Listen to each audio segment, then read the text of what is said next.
Welcome to Security Wala, where we are securing the future one byte at a time. Explore the world of AI and cybersecurity with us.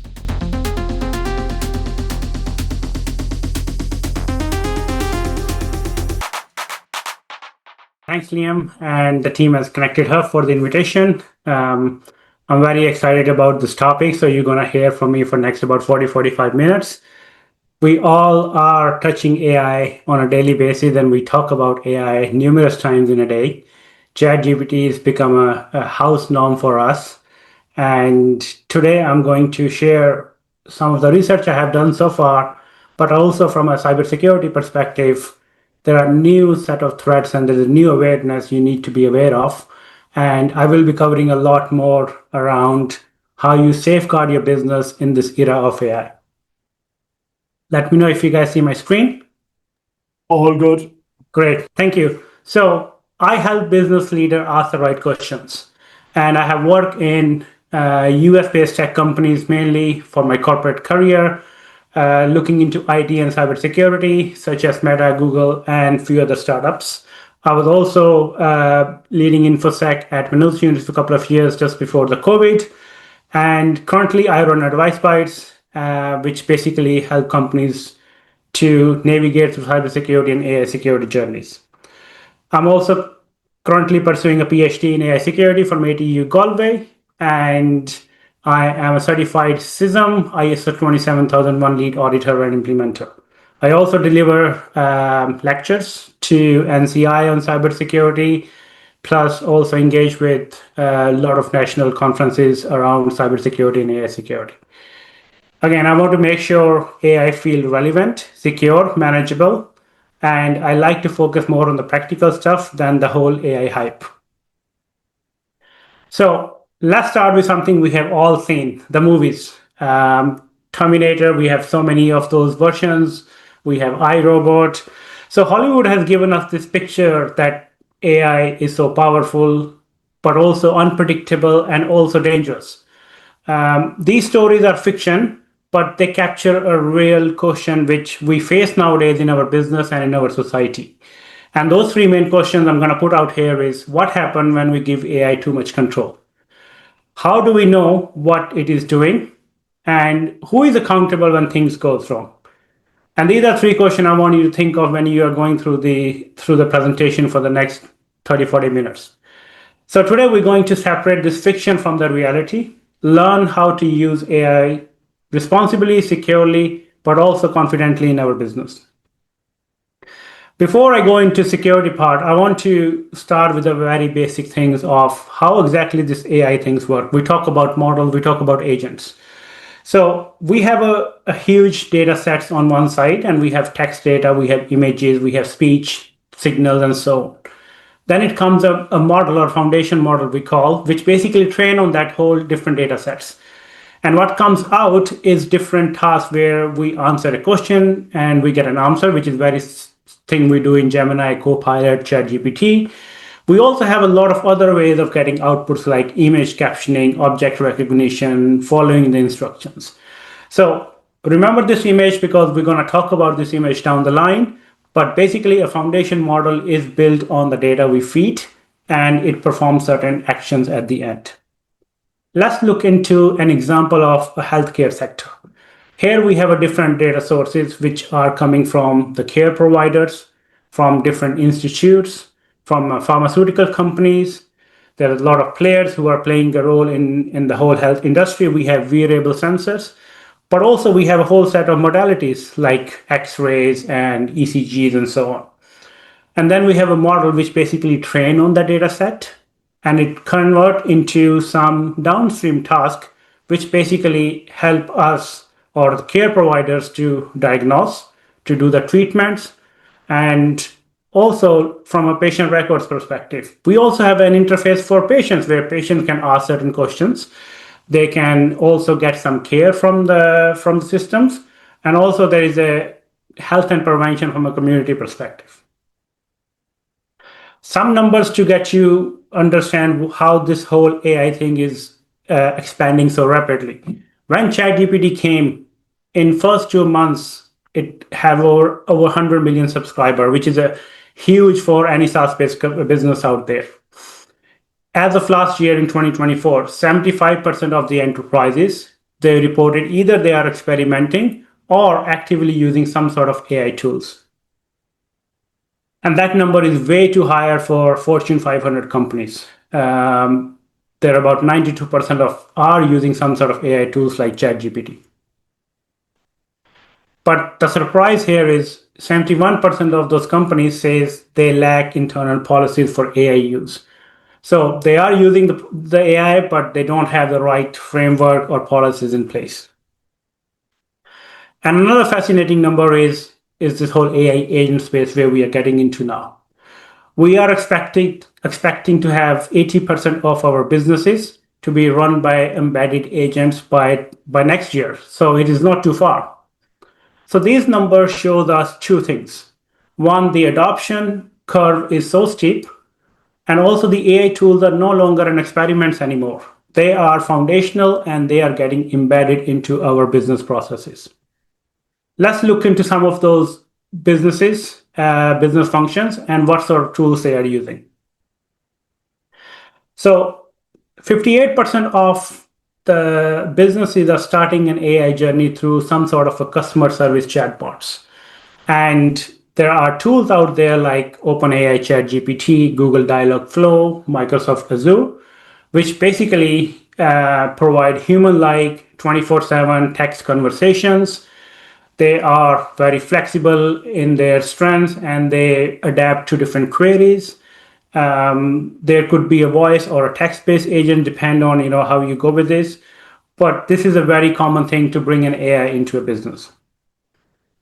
Just to give an example, an airline, which is Air India, introduced an AI chatbot which handled over 500,000 queries in a matter of months.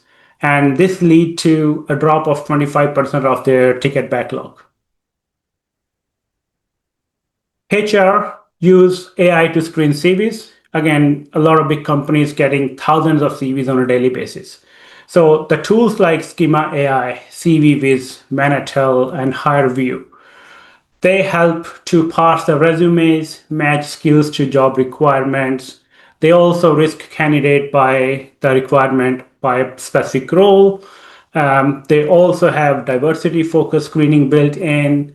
So there's a lot of hiring engines are built behind it. Some of those tools can also adapt to your own hiring culture when you train them very well.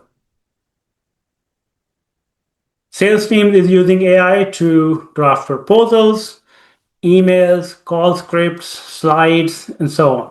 Again, OpenAI, Jasper AI, Grammarly, Microsoft 365 Pilot. These are really, really good tools out there which perform good AI work for the sales teams. Finance is not staying behind.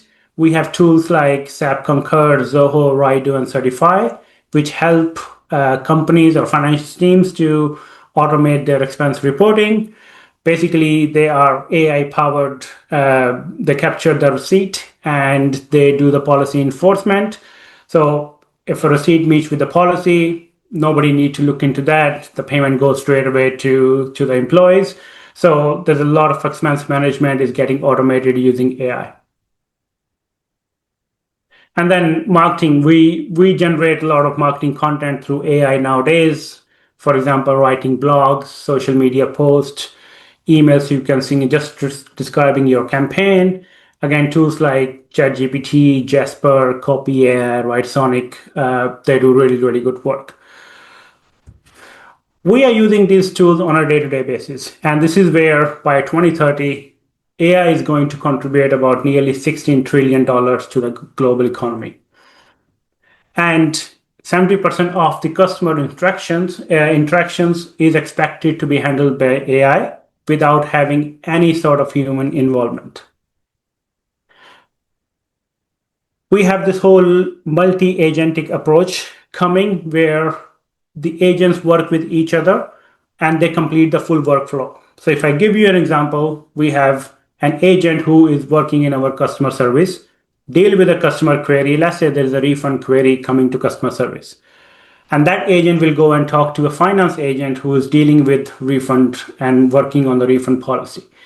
So a customer service agent will go and talk to a finance agent, get resolve the query and refund the money to a customer, and there is no human involvement at all. So this is where multi-agent scenario come and play a role. So these tools work fast, scale easily. They are available 24/7, 365 days, and they reduce a lot of manual effort. And now, as per the numbers, they are getting embedded into our business on a daily basis. But this also raises some new type of risk. These are the risks we have not seen before. So we're going to cover a lot of more these risks and how we're going to work around them. We also have leaders who are under pressure to do something with AI. A lot of boardroom discussions are happening where board members want to have AI advantage or want to compete with the competitors who are already using AI. They want to bring AI much faster. And this is where the security blind spots start appearing. Let's look at the flip side, which is the security, and that's where the real presentation starts. AI adoption is often led by the fear of missing out or speed, but not led by the governance. Many companies don't realize where the data goes and how decisions are made. Example, if an AI tool is recommending declining a customer loan or handling a sensitive client information, do you have a visibility? Can you override this? And these are the things we need to be thinking and aware of. AI native systems, they do not follow the same rules as previous systems we are already using.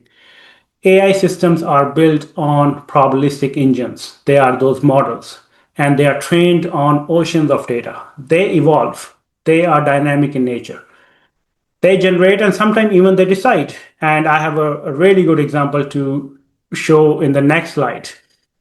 Their components, their prompts, and the models, they shift in real time. And this is where we need to think of how we're going to audit these trails. So let me walk you through an example. This happened in July this year. So this incident occurred during 12 weeks of vibe coding. So just to explain what vibe coding is, where an AI agents are doing the coding instead of a human doing the coding. So Jason Lemkin, who is the founder and CEO of Sester AI, and he's also an investor in software startups, he used an AI agent called Replit. Again, it's a $1 billion company out there. They use Replit for a 12-day vibe coding experience to build some part of their business. What happened is, during that 12-day period, around day 8, Jason realized that something is not right, and he started talking to the agent, where agent was keep covering all the bugs and creating fake data, fake reports, and also lie about the unit test. And that's where Jason started getting worried if something is not right.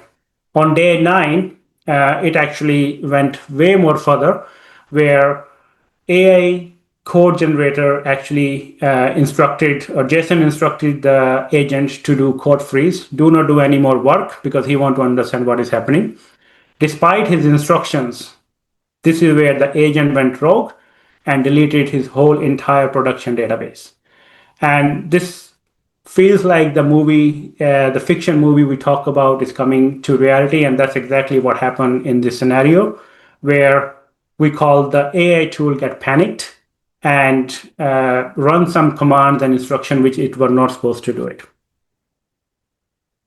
Another example, it goes back in 2013, where the Dutch tax authorities, they started using a self-learning algorithm to flag household in suspect of a child care benefit fraud. And they were trying to build a risk profile of the families who fall under this benefit fraud, but there was no human involvement in this algorithm.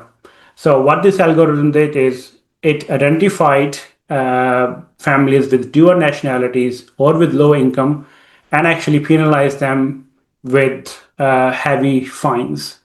And those fines sometimes exceed up to 100,000 euros. and there was no human involvement, and there were letters being issued to those families straight away. Many families were driven into poverty. Thousands of children end up in the foster care.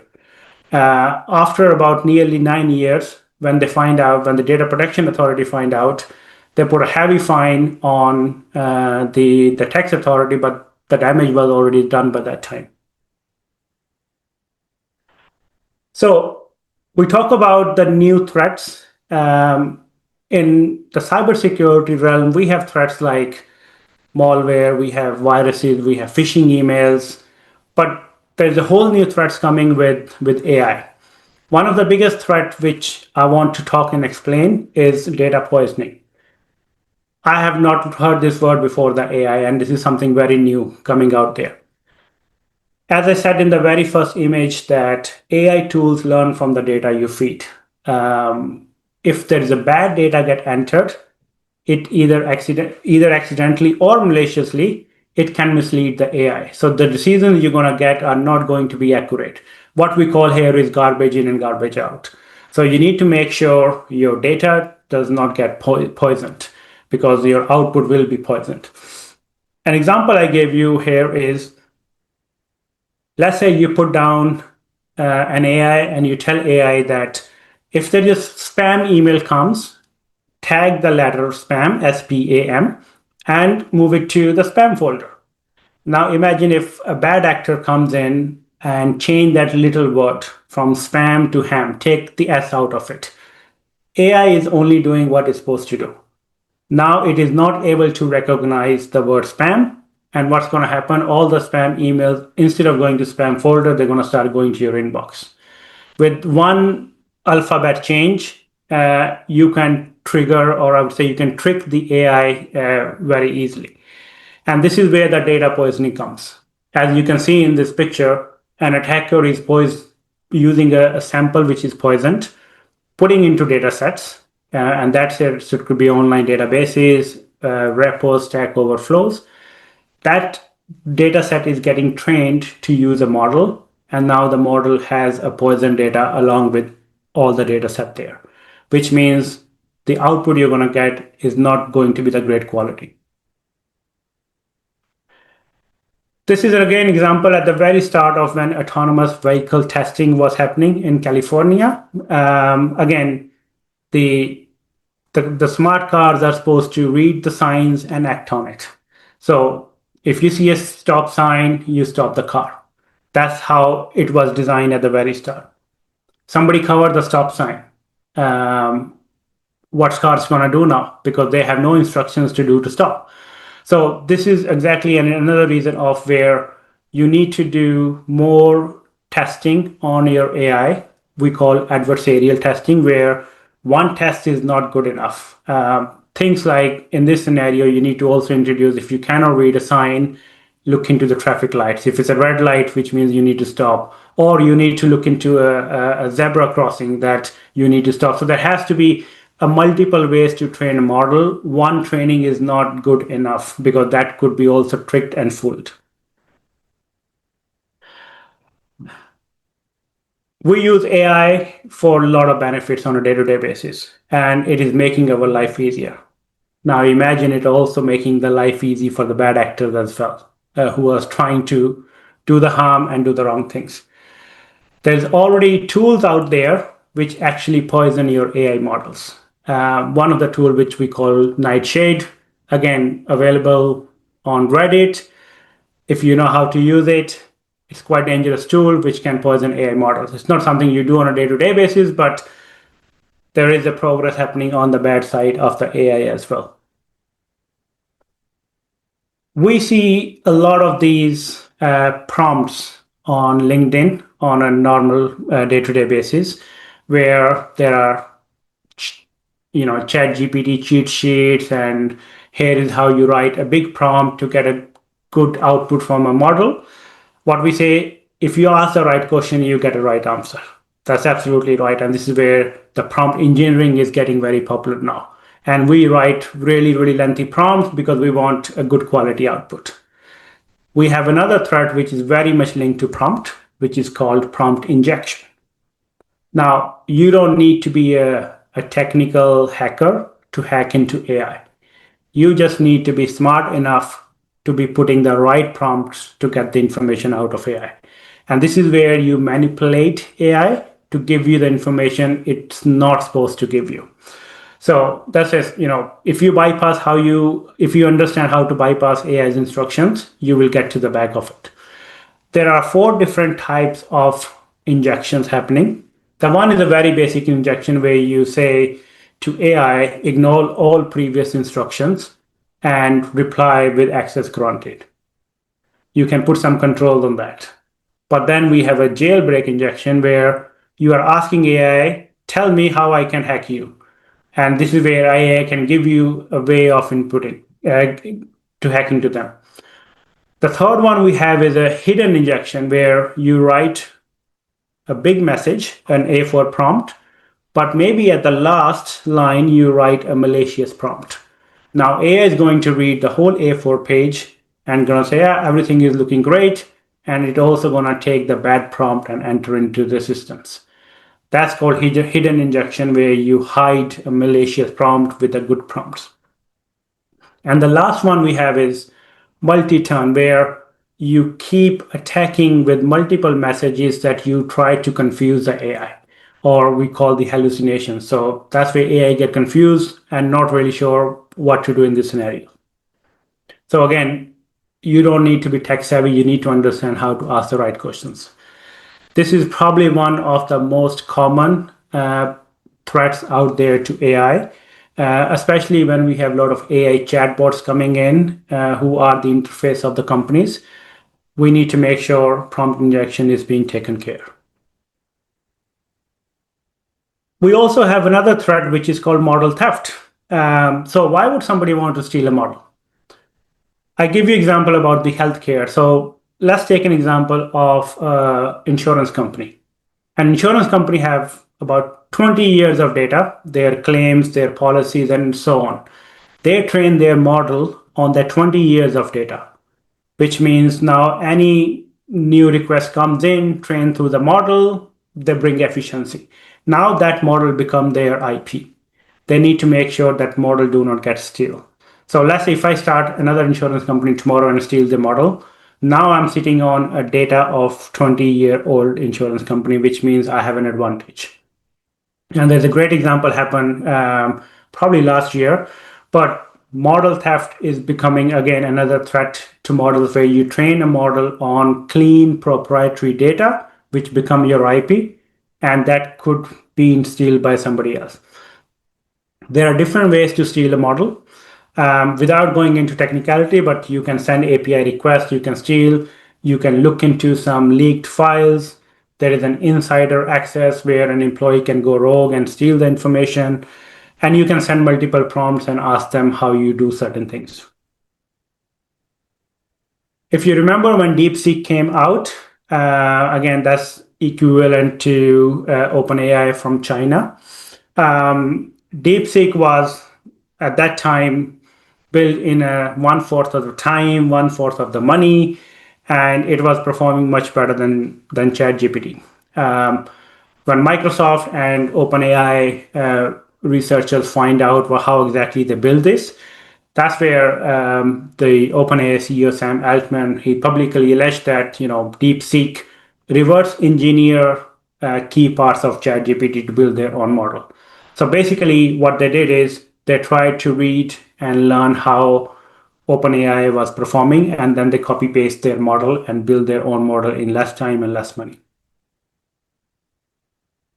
This is an example, again, I think it's last month, not even a month old, where an ex-employee who steal Grok secrets basically download the model and or export it from a serving server and steal that data and move to another company. So that's again another insider access issue. There is a tool out there. It's an open source utility tool which can detect and visualize potential model scans. And you can use this tool to scan the model. So again, from a bad actor perspective, there are tools out there which can scan the models. So we talk about how the AI adoption is rising, that lead to embedding into business functions at a pretty high scale. We also look into some of the examples. Again, it's in very early science, so we don't see a lot of examples around AI security threats. But as the adoption goes higher, we're going to start seeing a lot of these examples coming up. Now, the governance and legal landscape is also catching up a lot. They are not going to wait for things to happen. And some of that legislation and frameworks are already out there to help you to adopt AI in a responsible and a secure way. I'm sure all of you are familiar with EU AI Act. It was passed in 2024, and it is world first comprehensive regulation on AI. It categorized based on the risk assessment, and there are 4 risk categories from unacceptable to minimal risk. And the facial recognition, the biometric, the social scoring fall under the prohibited, unacceptable risk. Then we have high risk where things like employment, education, critical infrastructure fall under. And then we have limit and minimal risk. Each risk category has a different set of requirements. Unacceptable is absolutely prohibited. You can't do that. But when it comes to high risk, let's say if you put an AI agent in your HR department to screen CVs, that fall under high risk because now you're dealing with employment. So to talk a little bit more about the timeline, the first major enforcement happened in July of this year, where the prohibited AI practices were being announced. The act basically explained that the AI system which engage with manipulating behavior, social scoring, and biometric surveillance is prohibited. And also there is the AI literacy requirements were also being announced that employers need to be trained on AI risk management, explainability, and governance. And this requirement applies to pretty much every single entity out there. If you're using an AI and you're a 1-person company or 1,000-person company, EU AI Act applies to you. The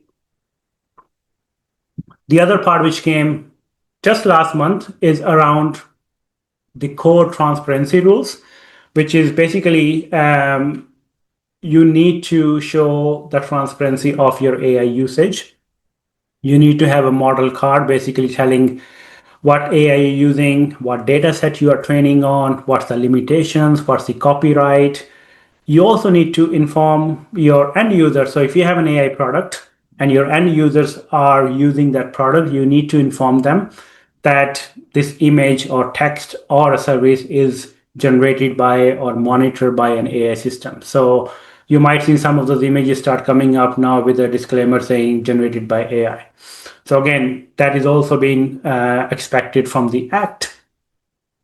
There is a lightweight risk assessment is also being expected, where you should consider data privacy, security, and bias in there.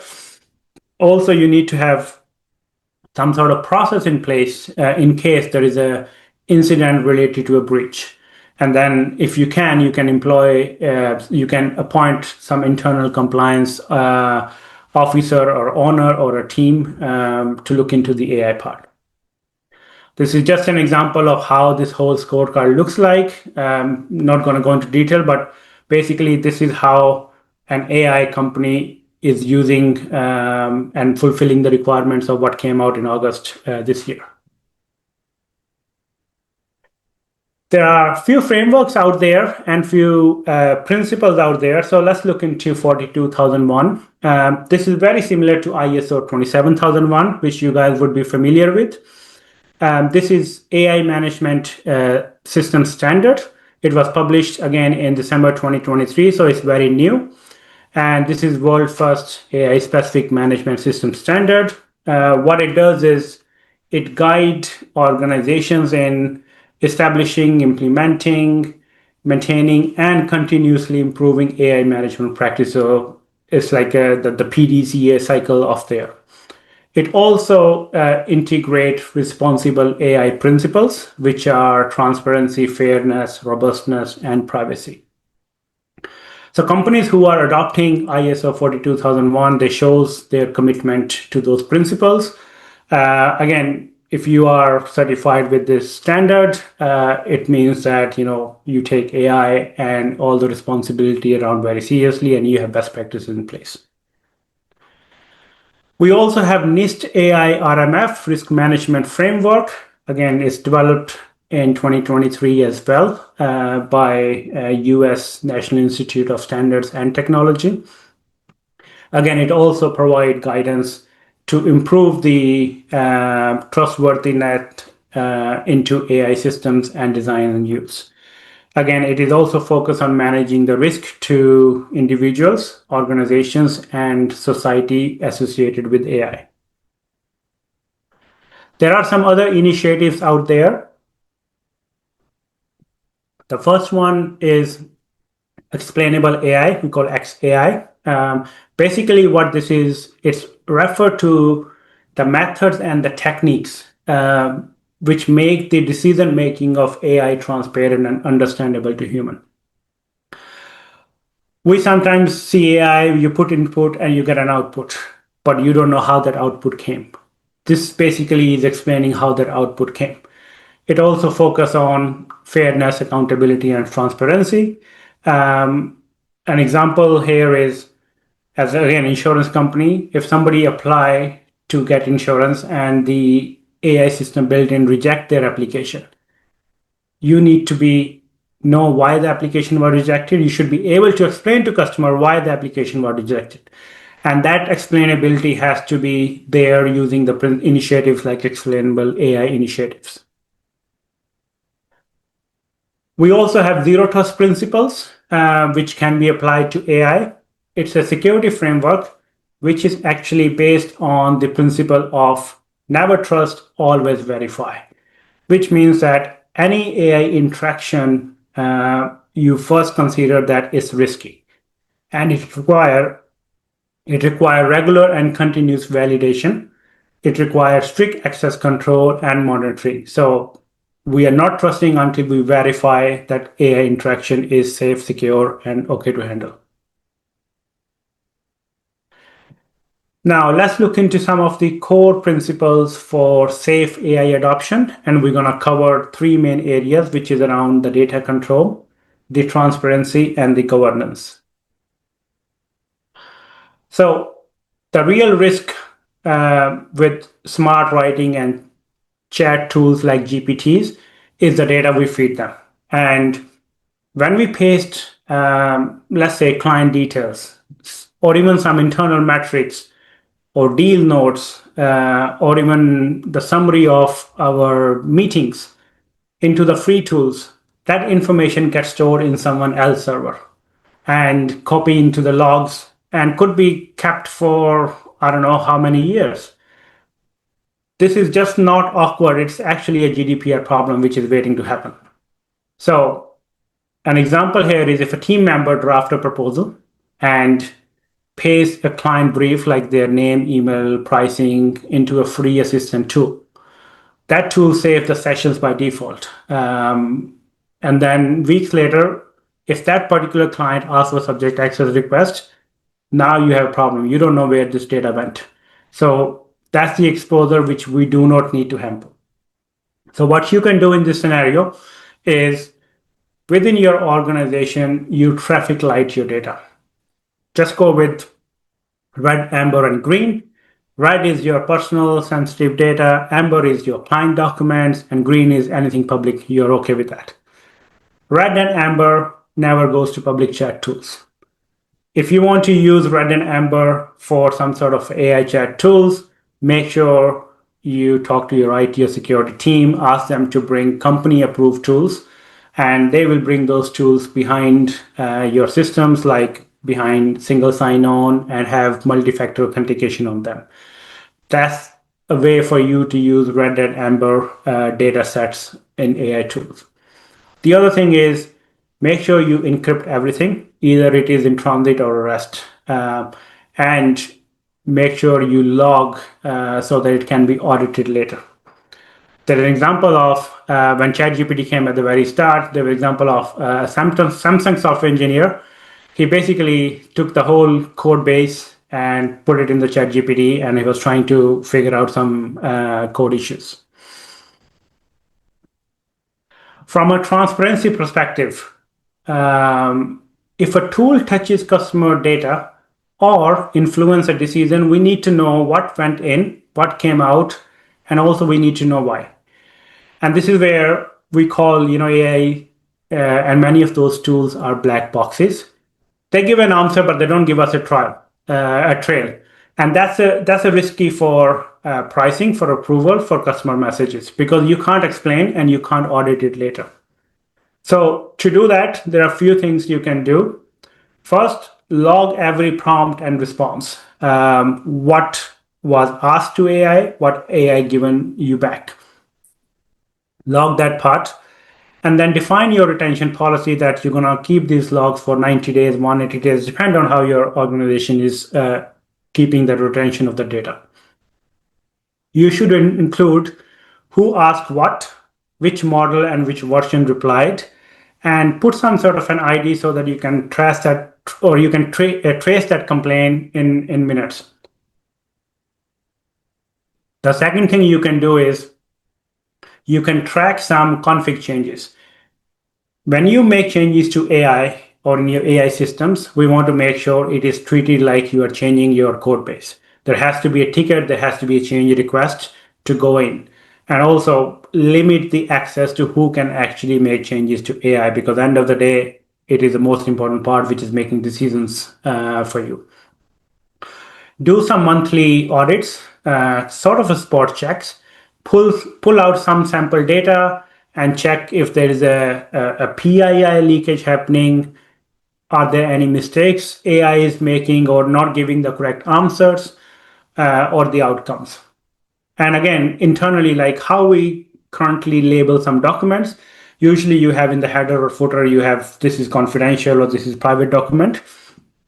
Maybe internally within a company, label those documents, say these are AI assisted or AI generated content, so that whoever is using that document can double check the tone and the facts to verify that it is the right information.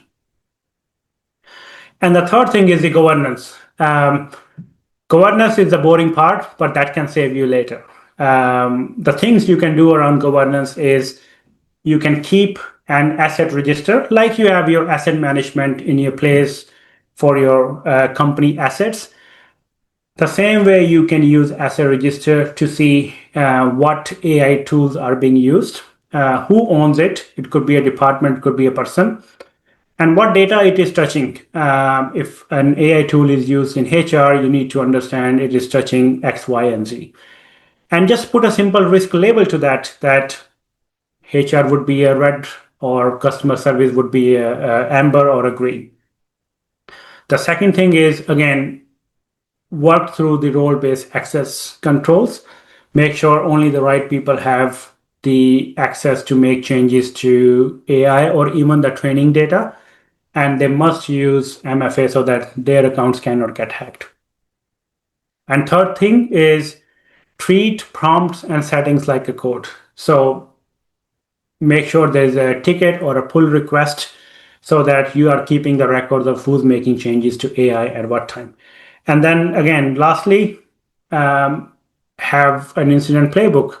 If something goes wrong, you should know how to flip to a safe mode, how to rotate your keys, and what security team and the legal team and even the C-suite team need to do if things goes wrong.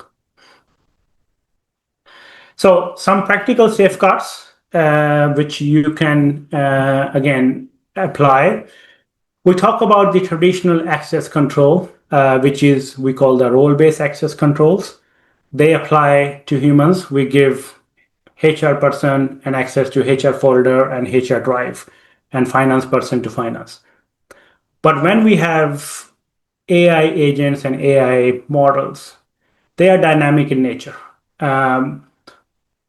they need to have an attribute-based access control. And what I mean by that is what attributes they are performing, what environment they are based in, and what information they are trying to get. And that varies based on the role they're doing. So it has to be very much like if an agent is performing attribute A, B, and C, they can get access for that only and for that short period of time. So implement access, role-based access control along with attribute-based access control. It is so important to know how your data flows, and very much I say security starts with knowing where your data actually goes. Think of it as a delivery route, where it starts, who handles it, and where it's stored, and who can actually open the box. So here is a simple map in English where you start with the source, process, store, and share. Example, a customer files a web form. It lands in a CRM. An assistant drafts a reply. The copy is saved in an email, and then the report goes out. You need to understand from a data flow perspective who touches it, who are the people who touches that data, what different apps in your environment are touching that data, what are the external vendors at each step touching those data. Put the names on it. Then you also need to put the traffic lights on it. If it's a sensitive data, it's red. If it's amber, if it's green. What rules apply? So if you're operating in Europe, GDPR applies to you. You also have some contractual obligations. So if you're working with a health sector, they may have a special requirements in their contract. That also applies. If you're working in a very specific sector, for example, financial institute, maybe central bank rules apply to you. So these things are also important to you to understand the ecosystem you're operating in. You also need to understand what are your weak spots. Email attachment, share folders. These are kind of the very common weak spots out there.